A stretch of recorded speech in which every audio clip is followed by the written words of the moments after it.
You are listening to Making It, the path to beauty industry greatness with Canvas Me, where we go behind the scenes to explore the human side of beauty professionals, learn how they found balance in their lives, overcame obstacles, and created communities that transcend the ordinary. Hosted by Canvas Me co-founders Jen and Matt Martinelli alongside Canvas Me directors April and Megan, Making It is your guide to navigating the ever-evolving world of beauty.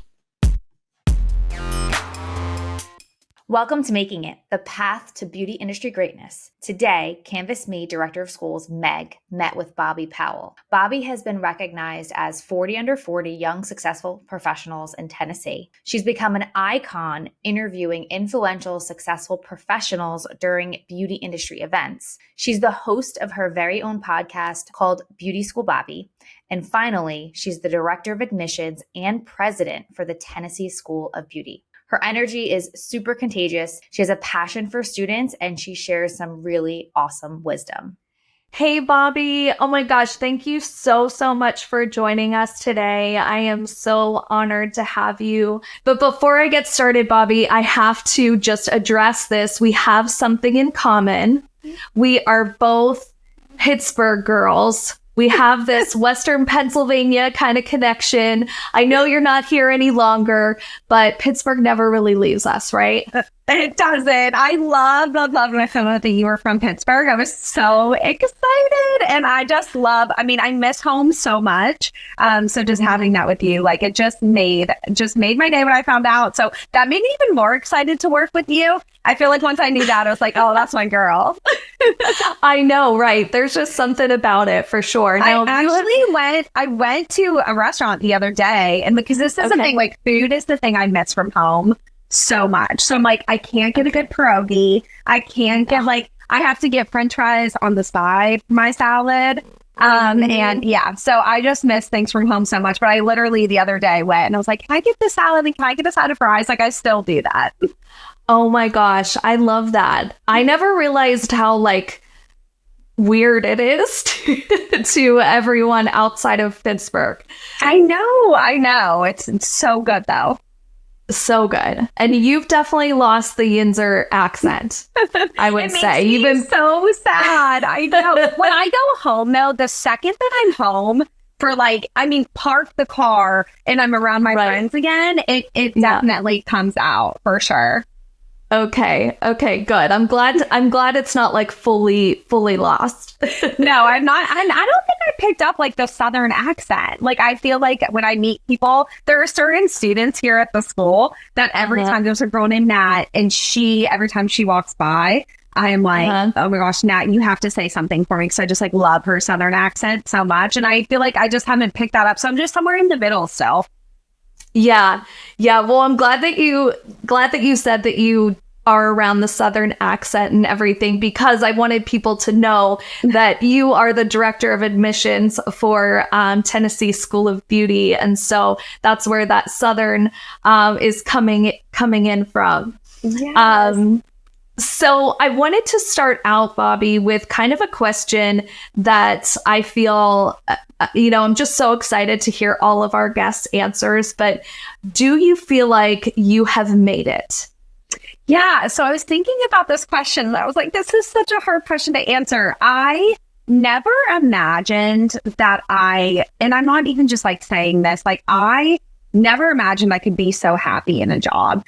So I am just every day excited to be here, every day excited to be with the students. So I think that when I, temperature check that of just even above everything else I'm doing in my career, I just never even dreamed that this was possible. So I definitely, want to say in that aspect I have, but I'm also a huge perfectionist. So I also, there's that part of me that's the next thing. So I don't know if I don't know what mark I could even set to say oh yeah, when I do this, I made it. Cause I feel like I've had so many opportunities, especially over the last couple of years, that I'm oh, I never thought, I'd be able to do, going to L'Oreal to record and meet with people there, hosting an America's Beauty Show.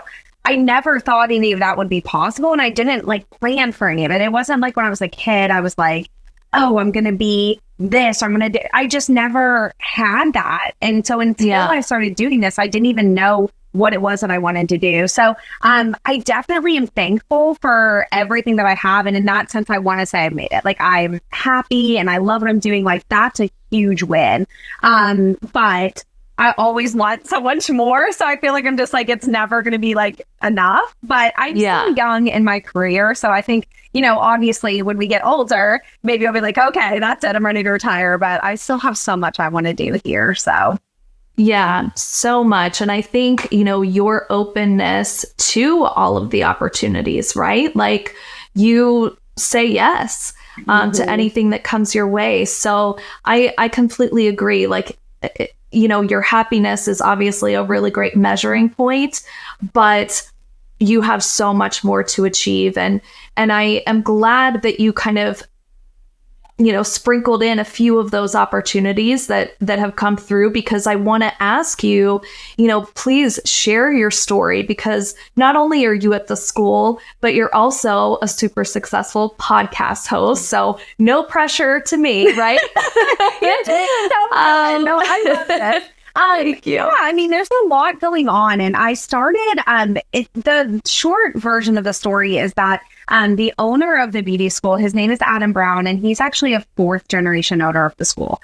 So I had met him from a mutual friend, salon owner, and this literally 12 years ago. So I was about to get married. I was working in a job like hospitality, customer service kind of stuff. That I had just I quit college. I'd gone to school for 3 years and just didn't know what I wanted. I was going to be a high school English teacher, and I was just like, I don't want to do that.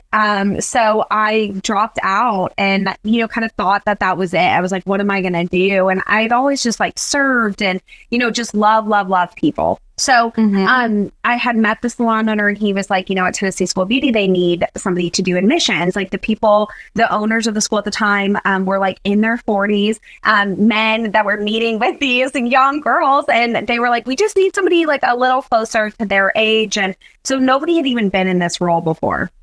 And so he was like, your Adam Brown's going to call you from Tennessee School of Beauty. And I had never been in a beauty school. I had never heard of Tennessee School of Beauty. I had no clue what I was getting into, but I went in for the interview and we ended up talking for 3 hours. And I was like, this sounds like a dream job. It's everything that I wanted to do, from teaching, from going into high schools and talking to them and, just really encouraging them and getting to be the cheerleader. It's like a running joke at the school that I'm not the one, unless it's bad. I'm not the one that is going to discipline anyone, and that's just not my role. And I don't want to. No. So I get to really just be such a cheerleader and such and it's been from there. I was meeting with parents. I was like, wait, I didn't know about the beauty industry. These parents definitely don't have any idea, and they were so against it. And so I'm just a really naturally curious person. And I'd be listening to business podcasts and leadership podcasts and just as much information as I could. And through that, I was like, wait a minute, I need to tell people about the beauty industry, and who better than me who's meeting with them every day. So I ended up creating the podcast. Originally, I just thought that it was going to be on Mondays, on my day off, I'm due admissions. And then on Mondays, I would just talk to salon owners in Knoxville. So then when students needed a job, I'd be like, oh, listen to this episode. You can get to know them a little bit better. Oh my gosh, how genius. So that was so good. So that was the plan originally. And then it just kind of was more and more, and doors were opening. And I just truly believe that, not that you have to go through every door that's open for you, but I do think that as it grew, and Adam, the owner of the school, was really great about being you go do your thing. It helps the school. We know, I don't think at first he was super excited when I would, have to be gone for things, because this is my job. But I think he started to see the benefit of the way that it helps the beauty industry and the way that it helps the school. And when there are topics that we're we need to talk about this, we can do that. And there's a platform and a space for that. So I was able to, through there's 2 people in Knoxville that I give so much credit to for the success of the podcast. And Bonnie Webb, who works with Salon Centric, and Megan Landers. Yes, with Salon Centric. Bonnie is I have begged her, I'm please adopt me. I love her so much. She is the sweetest woman on earth. Still, when she's coming in, I don't get to see her as much, but she'll pop in my office and we can just talk forever about anything. But she says my name in so many rooms that I'm not in. Like the one person that just like encourages me. And I just never knew how much I would need that. And from somebody that like, but that's not someone I work with super closely all the time. That's not a position that admissions really works with a lot. And so she just constantly is telling people about me and what I'm doing is like so proud. So I think that, you know, having that connection has helped a lot. I gotta clap it up for Bonnie because, you know, we are all in search of people that are going to say our names in rooms that we're not in. And being able to cultivate that type of circle is just huge. So I didn't mean to stick that in there, but no, well, I will give her all the praise. I'm like, I just want her with me at all times. But she actually introduced me to a woman named Crystal from Redken, and then it was like up. And I actually got to spend a week at L'Oreal like headquarters in New York City. Incredible. And we got to interview like everyone from like the VP of Kerastase to whatever. So it really was like, okay, this is a big jump from the salon owners that I wanted to talk to this. And it's just been from there. It's just, you know, being genuine to who you like really are. People that are here at school with me. I mean, I am who I am all the time. And so I'm not different when I'm recording a podcast, or I'm not different when, you know, if there's an instructor in the room with student, like I'm just the same always. And I think that stability is really important to the students, that they know what they're getting from somebody in the school. But then also, you know, as I've been meeting people in the industry, I think people really enjoy somebody that's real. And, you know, somebody that just isn't, I have my job, like I'm so good doing what I'm doing. So it's not like I'm just business and trying to make connections and what can I get from you and what can you get from me. I just don't operate like that. It's more of like, let's spread this message together. And you know, the people in the industry that are genuine and good. And I just try to surround myself with those people. Absolutely. I really appreciate, you know, you saying that genuine kind of character. I think we need to reinforce the fact that this industry is about being genuine. And, you know, there's so much about appearance and everything else. And to really set yourself up to be something different, I think utilizing that genuine aspect of your personality is huge. Yeah. And I think, and actually you kind of have made me think about something too, that through working with you and in just a little bit of time I've been meaning to do this. So hopefully Matt listens to these, Matt and Jen. Oh yeah, they will.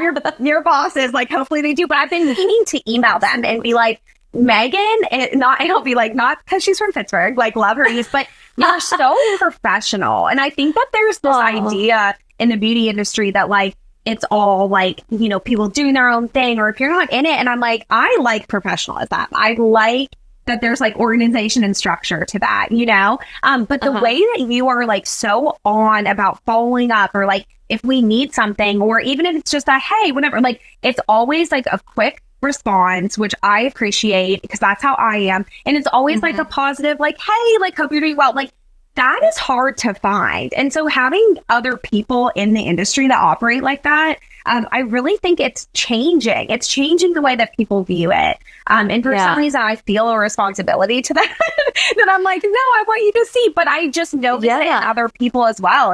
And what you do with it is so like, it's not, I don't want to be like, it's like businessy. It's just professional. And I love that. So I think that like what they have in you is amazing. Oh my gosh, Bobbi, that just made my day. Seriously, like I appreciate that so much. You have no idea. So thank you. Yeah. I do want to circle back to something that you said about, you know, because I was like, yeah, say yes to all the opportunities. And then, you know, you kind of pointed out, well, you do want to be a little bit particular about what you say yes to. And I kind of want to hear from you. How do you make that decision? How do you know what's going to be a great thing to say yes to?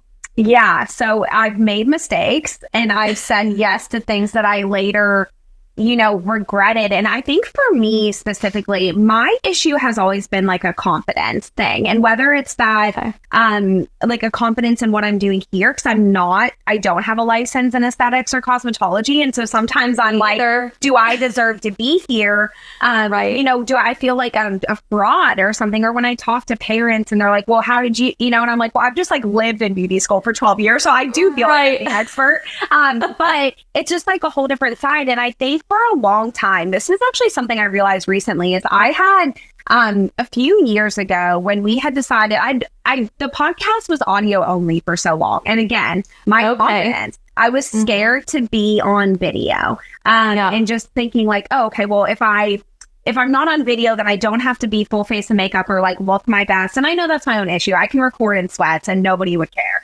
But on the podcast, I could. But once we switched to video, I was like, okay, well, the standard's a little higher.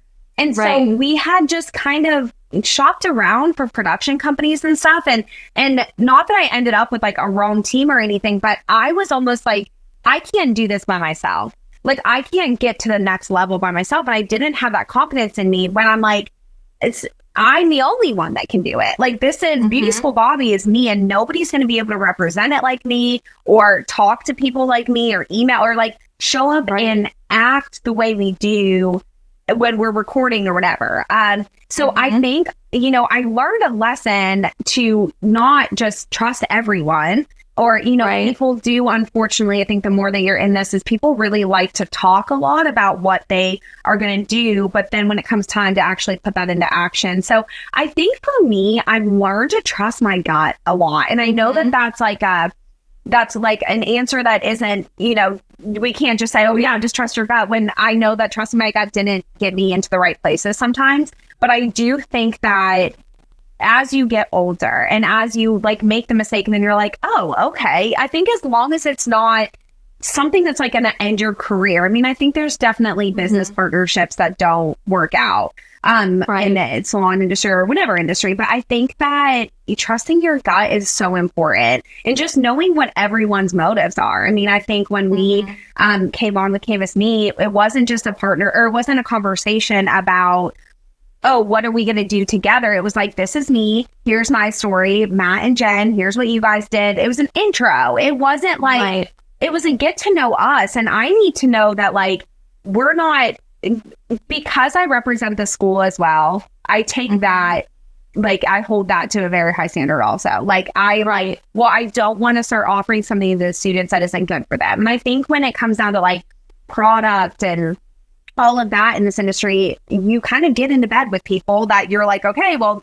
I'm known as that now, Right. So I think it's just important to like trust your gut on like, if you feel like it's not right, or at least like give yourselves out to get out of it. Whatever it is that you do, if it feels weird, it's probably weird, because not everyone's intentions are good. So I think, in business, that's hard, because I think a lot of people want to say like, well, it's business, it's not personal. And I'm like, I couldn't disagree more. Like, I just think it's so personal. And I think that you, at the end of the day, you're going to make decisions based on who you are as a person. So if you don't have good intentions, good decisions won't be made. So I just think it's important to like really trust yourself on how you're feeling during all of it. Oh my gosh. I need some lessons from you, Bobbi, because seriously, if you asked me what restaurant I want to go to for dinner tonight, I would be like, like, which one? Because I can see the benefit in both. I need that lesson in trusting my gut. Like, help me. I had to just like learn those mistakes to become more confident. And I think, and it's weird. The confidence thing's like it's a weird thing, because I think that there's a generation below us that I've met students and I'm like, you are so confident, like, where's this come from, And then I'm like, I think we all find it just in different ways, but having people that support you just no matter what, like, I think having a system of people around you, and not people that don't know what you're doing. Like, don't get advice from people that your mom might not know what it's like in the salon every day. So that's not who you need to listen to, or your dad might not understand. It's really making sure you have people in the beauty industry. Like, everyone is so excited and like willing to help. help is there. Like, I've had students be like, oh my gosh, like this huge TikToker messaged me back, and you think that they're like unreachable, but they're not, because everyone genuinely like wants to help you. So I think that those people are there, and just making sure that you're bouncing ideas and like getting advice from people that actually know. I would like tell everyone everything for so long, like my family, my friends. I'd be like, what do you think? And then I'm like, wait a minute, they don't know all of it, like they have no idea what I'm talking about. Right. Yeah, that's very, very true. Very true. So I wanted to ask you, this is like completely kind of a random question, but I have also been following your podcast and following some different things. Do you wear the pink blazer for every podcast? No, I don't. I just am always in pink. I probably have like, I'm not joking when I say I probably have like 6 of like the same, almost same, like color. And I just keep buying it. I'm like, I don't understand. Like, I already have it. But I'm in pink almost every day. Like, I really love it, and it really makes me happy. So no, I just record I probably haven't even duplicated, honestly, on the show. It's just always a different one. Oh my gosh. I mean, I love it. And I was like, this is really smart. Like, it's a signature look. I should. So, it would make my outfit planning so much easier. And I want to like cry before recording, and I'm like, nothing looks good. And then I just end up in the pink blazer anyway. So exactly. It works. It really does. I love that. So I know we have a lot of listeners, I feel like, that are, students, they're stylists, they're wanting to do some different things in the beauty industry. And, like you shared in your story, you've met some incredible people. You've gotten to do some really cool things. What's like been one of your favorite things that you have done besides being in the school, besides the podcast? What's a show or an event or something that you've done that's your favorite? That's a really, really good question. I think that going to New York City was crazy. Being there and meeting everybody in the offices was nuts. So that was a huge milestone. But I will say, I think the thing that I literally like could still cry thinking about, and like the fact that it happened, it was at a time where it's almost like Sambia like knew I needed it. And if you follow Sambia, or if you're in this industry, I'm sure a lot of the listeners, hopefully all the listeners know who he is. If not, go follow Sambia, because he's amazing. Yeah. But at America's Beauty Show this year, so the first 2 times I'd gone to America's Beauty Show, literally the first year, I was like, my production team, which includes my husband, he does all my audio and now all my video too. We work together. And so I was like, they've never been to a hair show. Like, we have to go. And they need to see how crazy this is. Because I'm like, as I'm explaining that, like, there are events that I want to do in person and something that we're planning for August, I'm like, well, they need to have an understanding of what it is. So the first year, we literally just emailed them and we were like, can we show up? Is it okay if we come in, like, just film some? And they were like, oh yeah, absolutely. That'd be great. Then it was like the next year, they were like, oh, you guys are actually doing something and we want you to be more a part of it. And then this year, like, really, really being a part of it. But the second year, Sam Villa, I had met him a couple of times, like just through like an event in Knoxville, or I'd met him a couple times. And this person is so big, you're like, he would never remember me. Like, there's no way he's going to remember me. But Sam Villa, being like the angel that he is, we ran into each other ABS, because that's how it is. Like, you'll just be walking and all of a sudden Sam Villa, or all of a sudden Dano makes some jokes. Like, there will be somebody so fast. So I'm walking and I'm like, oh, hey, Sam, oh my gosh, it's so good to see you. And I was like, I'm Beauty School Bobby, like, whatever. And he hugs me and he's like, oh my gosh, like, I've been watching what you're doing. Like, it's so amazing. And I'm like dead. Like, I'm like, oh my gosh. Like, I came up off the floor. Dying. So he says, he's like, are you going to be here all weekend? And I'm like, yeah. And he gets like the passion that I have behind what I'm doing for students and how like that is my heart. So he knows that. And he was like, how about this? He was like, I'm doing a really big class, like, they're ending the show with Sambia on stage. And so he was like, what if at the end you meet me over here? I'm going to be with all the TikTokers that are here. He's like, I'll give you a mic, like we can record something really quick. And I'm like, he just made this happen for me. And I still don't even know like why or how or anything, but I was like, yeah, I'll be there. What time? So I like meet him at the stage. He comes literally off stage, finds me, and he was like, everybody, I want you to be my friend, Beauty School Bobby. And there's like a crowd of people because they're waiting in line for all the TikTokers, like for pictures and stuff. So he knew this is your time. Like, and he was kind of like, here you go, and just gave it to me. And, you know, I blacked out. I blacked out. Like, I said things and I asked questions to the influencers because we got it on video. So I know it happened, but I was just truly like, for someone to care about you. And I think he's so genuine. Like, you could see him on the street and he's just like the sweetest, most genuine man.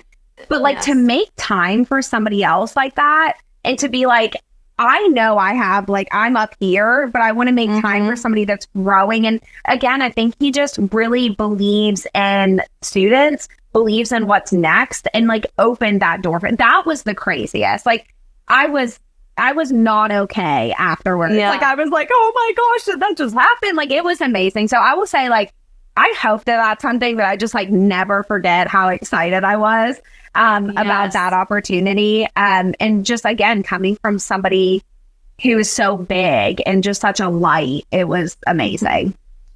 That is so awesome. Like, I love that. Incredible.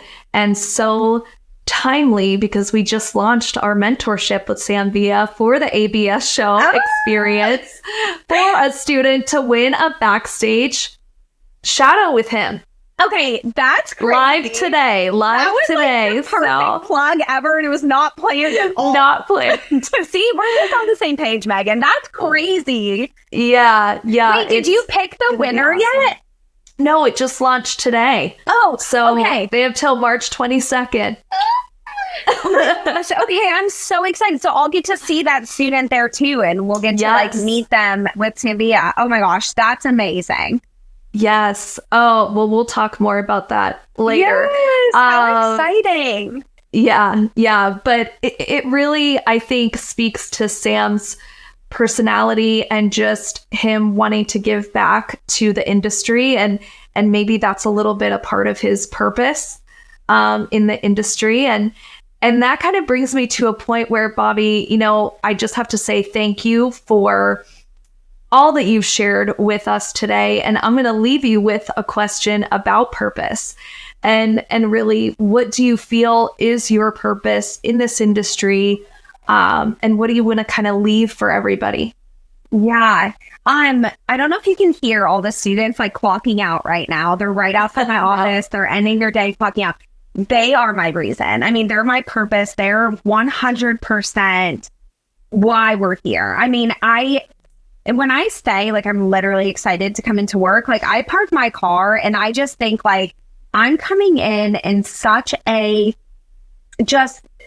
I don't know what the word is. I'm coming in a way that is like, I woke up in a warm house with my children and my husband. Like, I don't take any of that for granted. I feel so spoiled to have the life that I have. And I know these students are just at their beginning point. They're 18, 19, 20 years old. And I wouldn't go back to that time if you paid me $1 million. Like, I struggled through that time of just self-identity and like, what am I doing with my life? And what am I so I am like, okay, here I am to be whatever they need me to be today, whatever comes in my office. And that is anything and everything. And sometimes you're like, I just can't take on another thing. And then I'm able to, you know, like they'll come to me with something. I'm like, oh, well, I've never dealt with this yet. And I just know that I'm given the words, I'm given like everything I need to be that for them. And I just leave myself open for that, you know, like I you know, we're all like have different like spirituality and religion and all that stuff. And I constantly just like pray to be the light for them and like to just be somebody positive in their day, because again, I just know how hard that time is. So that's why it's so heartbreaking when they leave. I'm like getting just crushed at graduations. But I think that no matter what, I want to keep being somebody that they can look up to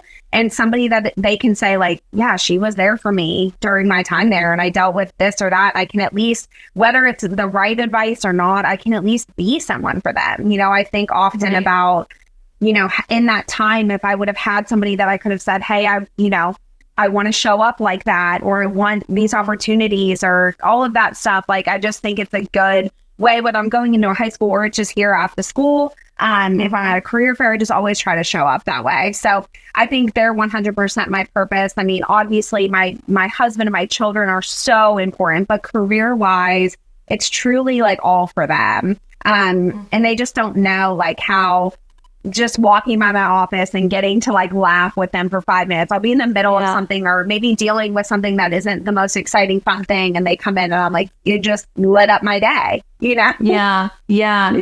And how lucky are they to have you being that light for them, Bobbi?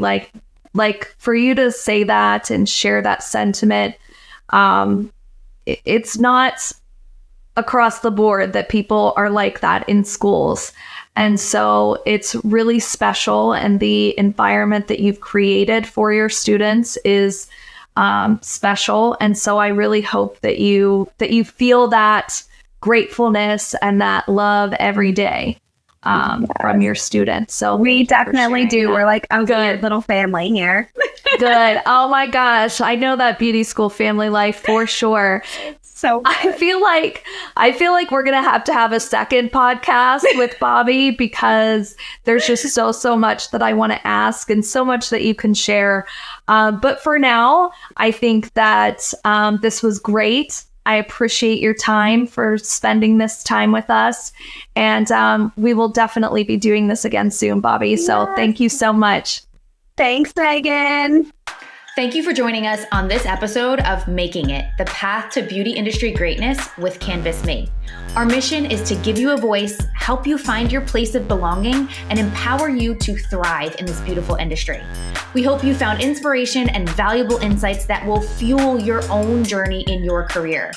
Head over to canvasme.com and unlock the next chapter of your beauty journey. Create your portfolio, showcase your unique talents, and connect with a community that understands and celebrates your story. Subscribe to Making It for more inspiring stories, and let's continue making it together.